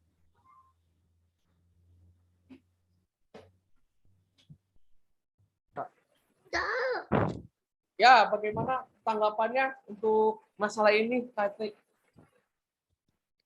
Terkait standar pelayanan. Iya, Seperti terkait apa? standar ya. Maksudnya yang bagaimana? Ya, Seperti apa? standar pelayanan yang menurut Kak itu yang ideal, murah, efektif dan efisien itu seperti apa gitu, Kak? Ya, seperti yang dijelaskan tadi, standar pelayanan yang mencakup nilai dasar, nilai-nilai berakhlak tadi. Ya, kesadaran penuh dari diri sendiri. Jadi kalau menurut saya itu apa ya, standar bagaimana menerapkan segala nilai-nilai dan kode etik dalam setiap eh, aspek dalam nilai berakhlak. Ada nilai-nilai bela negaranya, ada nilai-nilai. Kalau menurut saya masih perlu adanya peningkatan kompetensi lah untuk petugas pelayanan publik. Kenapa seperti itu? Karena masih kurang pengetahuan di bidang itu. Misalnya pengetahuan tentang bagaimana berkomunikasi yang baik terhadap masyarakat, bagaimana cara menghadapi masyarakat yang dengan berbagai karakter dan lain-lain. Jadi peningkatan kompetensi yang utama, dan perlu digenjot lagi atau pengawasan dari pimpinan, bagaimana membuat para bawahannya atau staf-stafnya mengawasi cara bersikap terhadap si penerima layanan tadi, seperti itu. Mungkin ada yang mau menambahkan? Pak Sadam? Sadam, silakan kalau mau menambahkan. Atau kalau bisa, bagaimana ini maksudnya di dalam tempatnya Pak Sadam bekerja? Untuk pelayanan ideal itu tergantung masing-masing lagi di instansinya.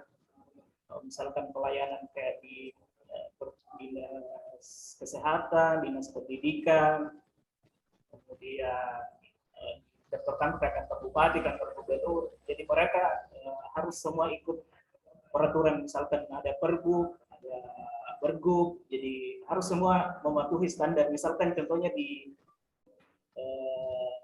Kabupaten Mamuju ada kemarin perubahan jadwal untuk di puskesmas, jadi semua harus mengikuti. Ada perubahan peraturan bupati baru untuk jadwal kita, kayaknya ditambah kemarin waktunya, jadi semua ASN harus mengikuti seperti itu, mengikuti aturan yang berlaku di daerah tersebut. Jadi kira-kira saya juga masih bingung ini, strategi apa saja yang bisa dilakukan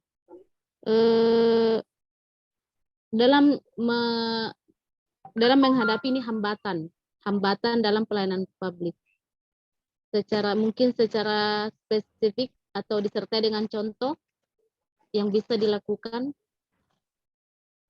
Jadi yang bisa dilakukan itu ada kita kesadaran fungsi masing-masing. Misalkan contohnya kepala dinas seperti itu, harus mereka menjalankan fungsinya. Kemudian ke bawah ada sekretaris, kemudian ada kepala bidang, ada kepala seksi, dan paling di bawah itu adalah pelaksana. Saya kira kalau sudah menjalankan fungsinya masing-masing secara profesional, insya Allah bagian pelaksana di bawah itu akan melaksanakan sesuai aturan yang berlaku. Seperti itu.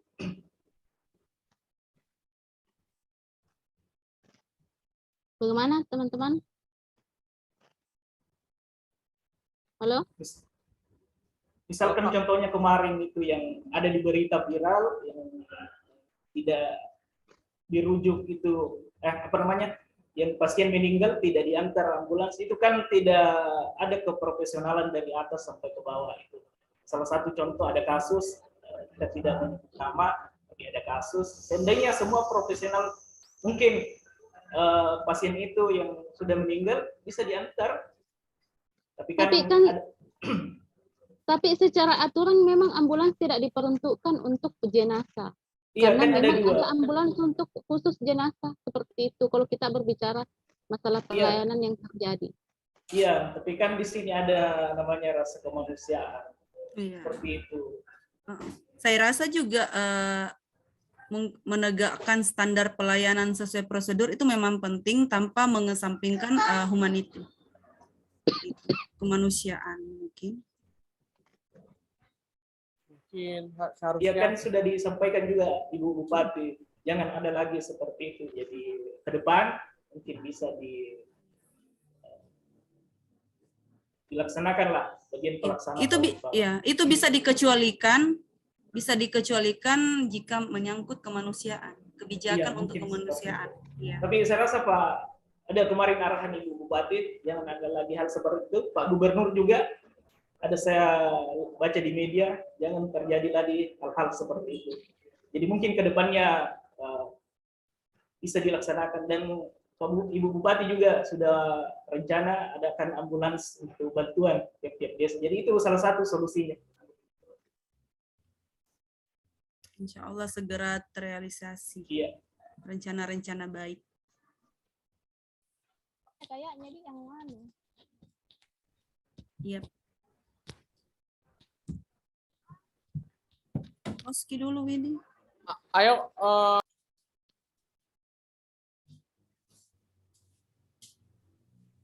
Sholat Kak dulu di. Kak Erma mana? Terlempar kayaknya. Langsung ya. Baik, mungkin Ibu Irma tadi terkendala masalah jaringan, jadi mungkin terlempar ya. Baik, kita akan ke pembahasan selanjutnya dari Pak Sadam ya, yang mengenai apa Pak Sadam? Strategi pelayanan Layanan yang ideal Oh bagi iya. Oke, baik, disilakan kepada Pak Sadam. Oke, cut. Kemudian materi selanjutnya yaitu pelayanan yang ideal bagi birokrasi yang ada di Indonesia.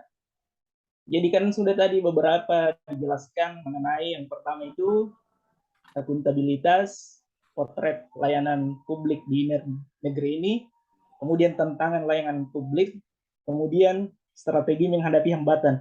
Jadi itu tadi beberapa sudah dijelaskan. Saya akan paparkan sedikit di sini mengenai layanan yang ideal bagi birokrasi. Kemudian saya sedikit masuk di birokrasi, yaitu mengenai membangun birokrasi yang bersih, efektif, dan efisien. Kemudian pada arahan Presiden Joko Widodo, yaitu masalah efisiensi birokrasi yang ada di Indonesia, dia pernah menjelaskan mengenai monofolio program, yaitu alokasi anggaran harus digunakan untuk program pembangunan yang bermanfaat bagi masyarakat, misalnya infrastruktur, pengetahuan, kemiskinan, pendidikan, dan kesehatan. Kemudian stop pemborosan anggaran. Seberapapun anggaran yang diberikan kepada Pemda pasti habis, tetapi tujuan hasil tidak tercapai. Kemudian arahan ketiga, fokus kinerja, bukan SPJ, yaitu ASN jangan terlalu banyak menghabiskan waktu dan tenaga hanya untuk mengurusi SPJ. Kemudian yang keempat, e-government, yaitu dalam sistem pemerintahan elektronik, rakyat bisa mengakses dokumen pemerintah dan semua hal dapat dilihat secara transparan, termasuk soal anggaran publik. Jadi saya sedikit masuk di pengertian birokrasi. Birokrasi sendiri itu mula-mula digunakan untuk ciri-ciri baru dalam pemerintahan, tetapi ciri-ciri ini kemudian kehilangan sifatnya yang baru yang disebabkan oleh adanya perubahan berturut-turut yang lebih baru. Maka istilah birokrasi ditetapkan dengan pada ciri yang baru muncul dan memperoleh arti baru meskipun makna yang lama lazim berlaku juga.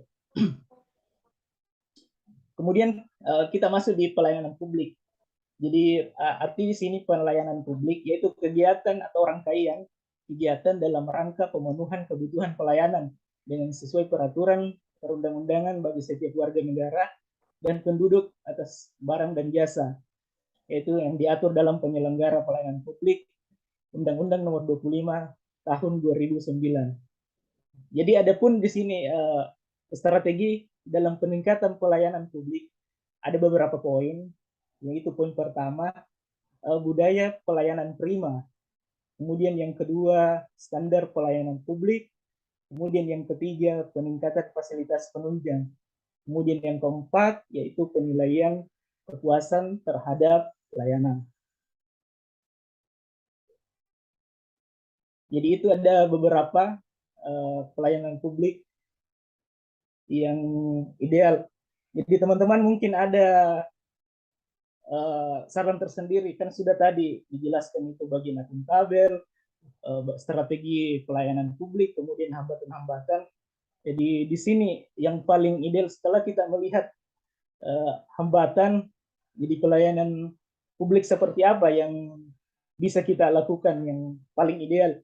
Mengingat wilayah masing-masing itu berbeda.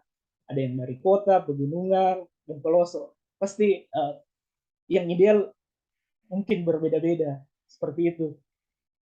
Sempat ada saran atau masukan atau cara yang bisa dilakukan di daerah masing-masing.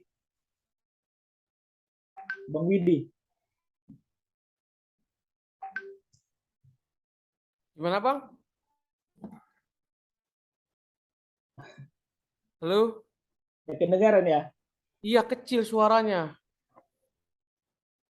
Kecil. Iya. Suaranya.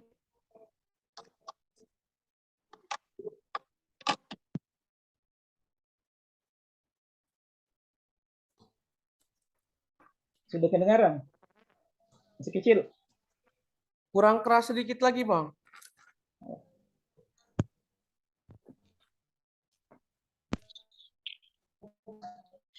Halo. Kedengaran? Halo, Ya. bagus nih. Ya, Bagus nih. Bagus, ya bagus. sudah bagus. bagus. Gimana, Bang? Jadi sudah bagus. Sudah.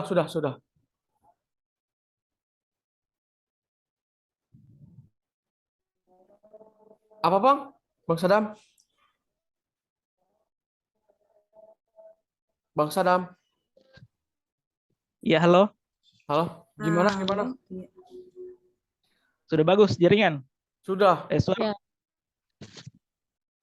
Jadi di sini tadi saya paparkan kan sudah ada beberapa materi tentang akuntabilitas, potret pelayanan publik, kemudian tantangan layanan publik, kemudian strategi menghadapi hambatan. Jadi setelah beberapa materi yang dipaparkan tadi, itu kemudian lanjut layanan yang ideal. Jadi saya lebih spesifik di sini. Di wilayah atau tempat yang berbeda-beda, layanan ideal seperti apa yang bisa dilakukan. Setelah melihat kita tadi akuntabilitas, potret pelayanan, kemudian tantangan, kemudian strategi menghadapi hambatan seperti itu. Misalkan di wilayah masing-masing strategi apa yang paling ideal atau layanan yang paling ideal seperti itu kan beda-beda, ada yang di kota, ada yang pelosok, ada yang paling terpencil seperti itu. Bang Widi. Oh iya, Bang. Kalau menurut saya layanan ideal yang pas untuk di daerah saya kan tempatnya agak di pelosok ya, Bang. Jadi kalau untuk pelayanan yang ideal di pelosok tuh yang pertama tuh pendidikan itu harus layak dan pendidikan itu harus berbarengan dengan kesehatan, Bang. Jadi layanan yang paling pas untuk di daerah pelosok tuh pendidikan dan kesehatan supaya generasi bangsa tetap terjaga, Bang. Begitu, Bang.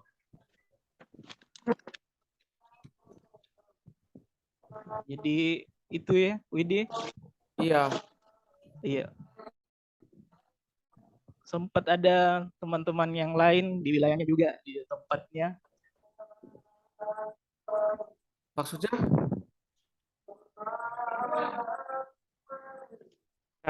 Nurestini. Ya. Ya, sempat ada saran. Oh iya. Layanan ideal bagi birokrasi. Ini pelayanan yang ideal di dunia birokrasi ya. Saya lebih condong ke isu-isu yang lagi viral. Saat ini kan dunia birokrasi atau pelayanan publik ya dipenuhi banyak kasus gratifikasi. Tentunya ada beberapa berita-berita kemarin yang cukup viral, gratifikasi, korupsi dan segala macam. Ini mungkin saya kurang mengetahui untuk di Indonesia ini provinsi apa saja ya yang masuk 10 besar terkorup begitu. Ini kan tentu akan berpengaruh kepada pelayanan yang ideal di dunia birokrasi.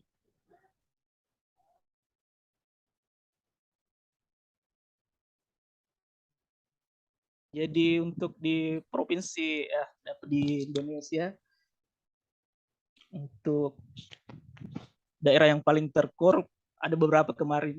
ada data yang dilampirkan oleh KPK itu sendiri. Yang pertama itu ada di Jawa Barat, 102 kasus di sana. Kemudian bagian Jawa Timur 93 kasus. Kemudian yang ketiga itu Sumatera, dia 73 kasus. Kemudian Riau 63. Kemudian yang kelima DKI Jakarta. Kemudian yang keenam di Jawa lagi 49 kasus. Kemudian Lampung 30 kasus. Kemudian yang ke-8 itu ada di Sumatera 24 kasus.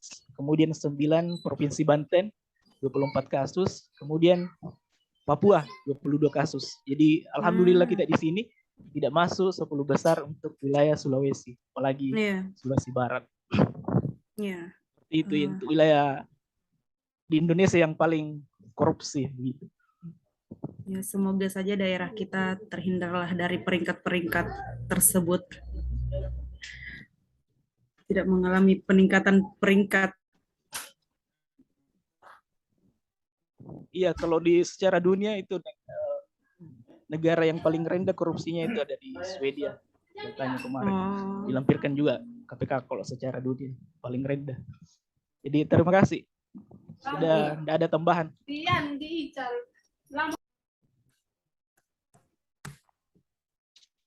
Berarti di Swedia paling bagus berarti ya ininya apa namanya? Pelayanan publiknya. Soalnya kan rendah korupsinya berarti ya Bang ya. Iya. Kalau setahu saya yang di Swedia kebetulan kan ada teman yang suaminya orang sana. Mereka lebih fokus memang kerja keras masing-masing.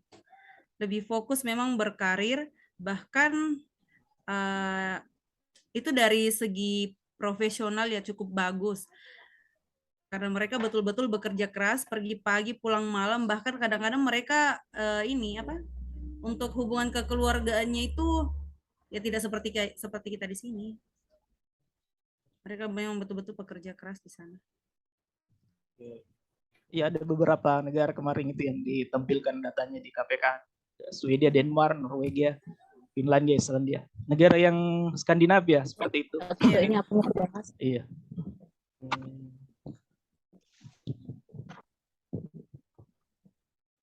Kalau untuk di sekitaran Sulbar, kalau untuk ininya apa namanya? Pelayanan yang paling bagus berarti di kabupaten mana Bang? Ada infonya nggak? Atau korupsi terendah se-Sulbar? Kalau se-Sulbar datanya tidak ada, cuma yang biasa masuk pemberitaan itu dia daerah Polman. Kebetulan ada kemarin juga ditangkap di sana. Korupsinya dia pengguna jalan, anggaran jalan dia dikorupsi. Ada kepala desa, birokrat juga terlibat di situ. Dia dari dinas PU. Untuk wilayah Sulbar. Iya. Ya. Untuk memuju bagaimana Bang? Memuju kemarin ada baru-baru juga, tapi belum diproses secara hukum, baru tersangka di anggota DPRD si A, seperti itu. Tapi tidak dipungkiri masih banyak yang lain yang tidak terdeteksi. Ketahuan. Iya, tidak terdeteksi. Belum terdeteksi. Di Indonesia kita semua pernah terlibat korupsi. Ada anggota dewan, eksekutif, kejaksaan, yang notabene adalah penegakan hukum. Ada pernah kasus itu yang buronan Joko Chandra itu ya dibantu jaksa. Dibantu jaksa untuk ke luar negeri, ini salah satu penegak hukum. Jadi tidak bisa dipungkiri di Indonesia semua terlibat. Baik itu rakyat, penegak hukum, birokrasi, legislatif. Jadi kita siapa lagi yang dipercaya di Republik ini? Kita harus sebagai ASN saja yang merubah. Ini Pak Sadam, ada yang sedikit mengganggu. Kira-kira mungkin ada tanggapan dari teman-teman atau ada pendapat-pendapat mungkin. Kira-kira mengapa ya kinerja birokrasi itu terkesan tidak profesional dalam menyediakan pelayanan publik? Sering kan begitu? terkesan tidak profesional dalam menjalankan pelayanan publik di dunia birokrasi. Iya, mungkin teman-teman yang lain ada masukan lebih awal yang disampaikan ke atas Miati, Kak Elma.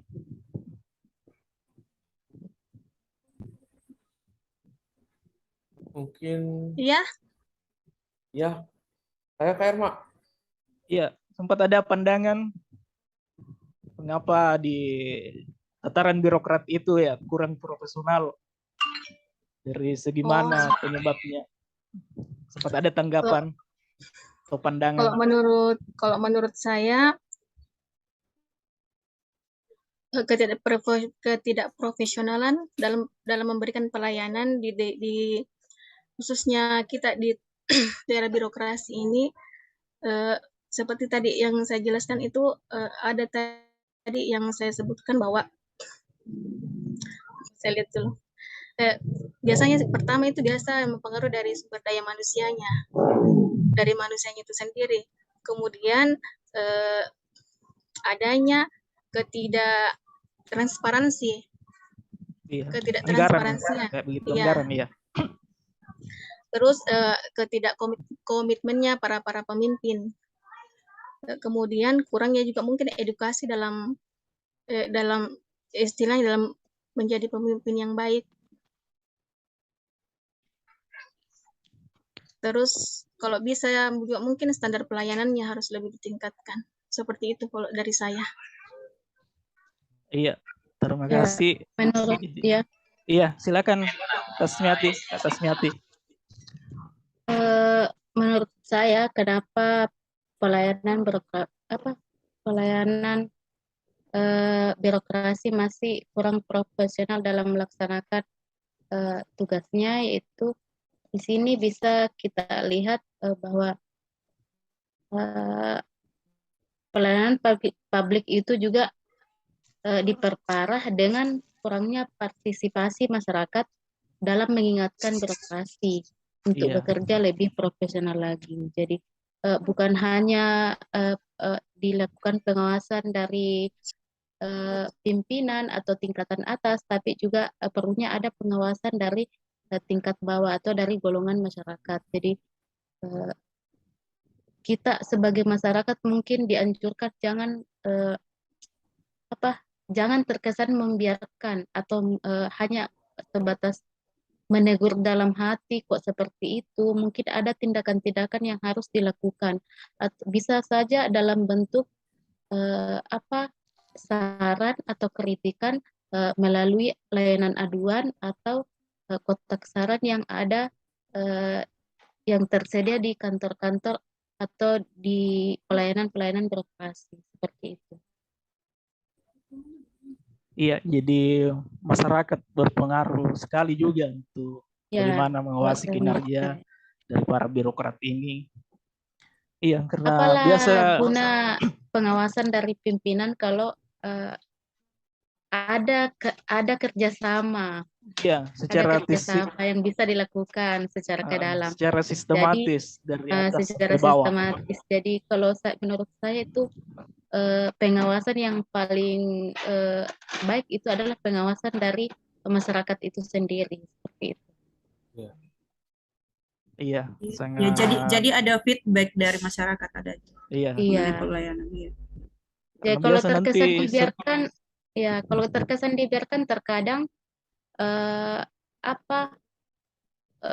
pemberi pelayanan juga cek-cek saja, tidak ada kritikan. Oh, saya melakukan ini, oh ternyata tidak berpengaruh kepada masyarakat, seperti itu. Mungkin dalam pikirannya seperti itu, tapi ketika ada feedback dari berupa saran, kritikan dari masyarakat atau dalam bentuk layanan aduan, itu bisa menjadi tolak ukur bahwa apa yang dilakukan pemberi layanan ini sangat-sangat tidak berkualitas, seperti itu menurut saya.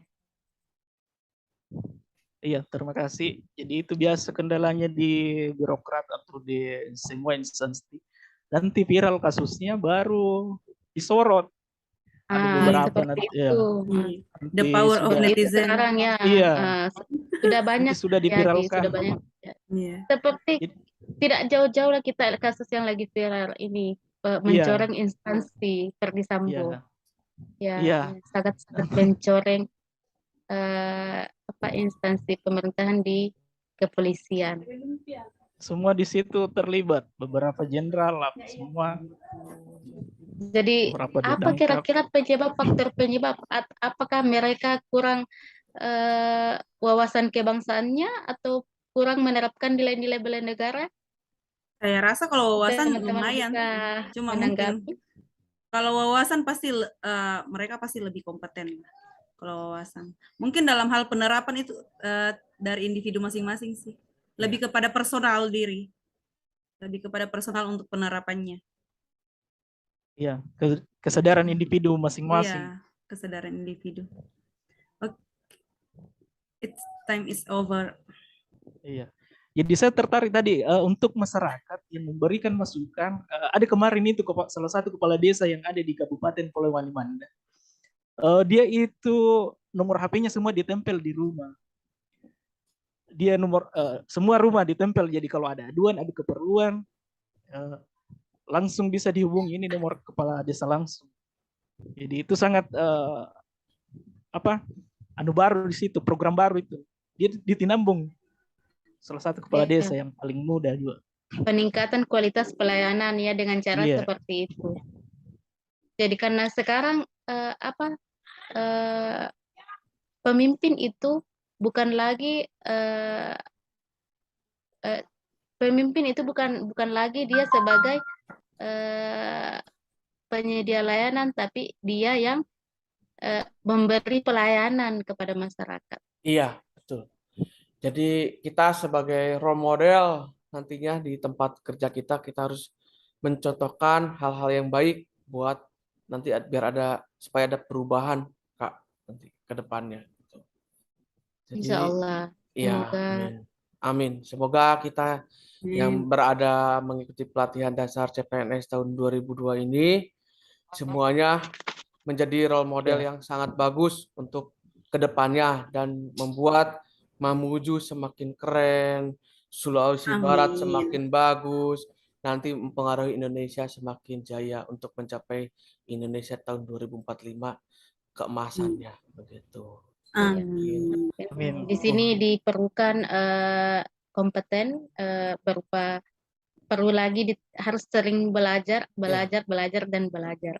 Iya, Kak. Iya. Jadi mungkin untuk dikata coach menaikkan standar kualitas. Iya. Iya. Jadi kalau kualitas standar kita tinggi, maka kita akan menghasilkan hasilnya tinggi juga begitu. Nah, jadi untuk mempersingkat waktu, karena kan kita berhubung dengan waktu Zoom juga terbatas, kita disimpulkan kita harus untuk akuntabel ini kita harus menjadi role model ke depannya. Nah, dari mulai pelayanan publik harus berstandar sesuai dengan SOP, terus pengalaman pelayanan publik yang buruk tuh harus sudah dihilangkan, kendala dan hambatan dalam pelayanan publik harus kita selesaikan juga, keluhan-keluhan dari masyarakat juga harus masyarakat tuh tidak boleh mengeluh, tapi masyarakat tuh harus senang disambut bahwa pelayanan baik kita tuh bagus gitu, Pak. Iya, seperti itu. Iya. Sebelum kita tutup acara ini, alangkah baiknya diskusi ini alangkah baiknya kita berdoa sesuai dengan agamanya masing-masing supaya diskusi kita yang hari ini mempunyai keberkahan. Amin. Dan untuk lebih sukses lagi kita, Bang. Ya. Berdoa dimulai.